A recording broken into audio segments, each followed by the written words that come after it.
Being in Mendocino is kind of an interesting starting point, right along the Pacific Ocean. It's a big, wild landscape.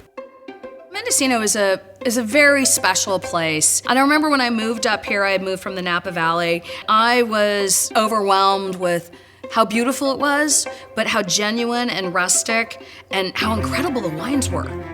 That time frame of those first 10 to 15 years were literally the most exciting time of my life. Used to bring the customer in with fun and enthusiasm. Used to take them into the damn woods, and we were doing stuff that people just, it was off the hook. Wine was what brought me to the company, and what kept me there was the integrity of the people, the character of the family members. The Fetzers had an unbelievable knack for bringing people in that were extremely talented, enthusiastic, and they fit. They worked together well.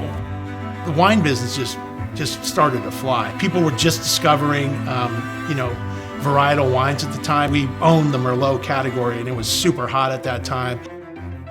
Biggest thing about Fetzer was you work hard and you play hard. No, we worked hard and we played hard. The big dog was like. Big Dog was known to his wildest parties. They always have the wildest parties. What was really charming about these parties was it was everybody. It was guys from the vineyard, it was guys from the bottling line, family members would be there, their friends would be there, and it felt very family-like.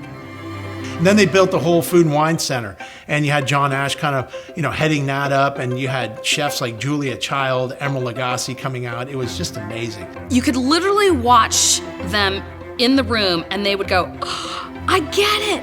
And they would look at each other like, I get it. Oh my God, I know food and wine now. Barney was my mentor when I first started.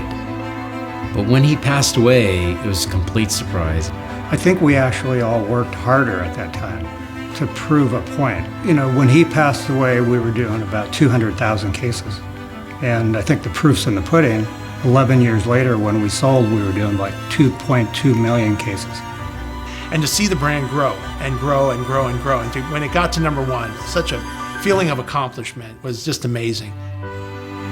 These were the years that I will never forget. I think back on them a lot because I think about where I've worked since then and the experiences I've had, and none of them were as real as working for this family.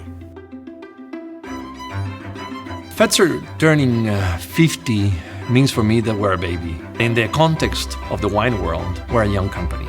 This is really the resurrection of Fetzer because we're going back to our roots. We're going back to be a winery. And that's why this celebration is extremely important for us because we're celebrating our heritage, our past, and our successes. But also, it's telling me that this is just the beginning.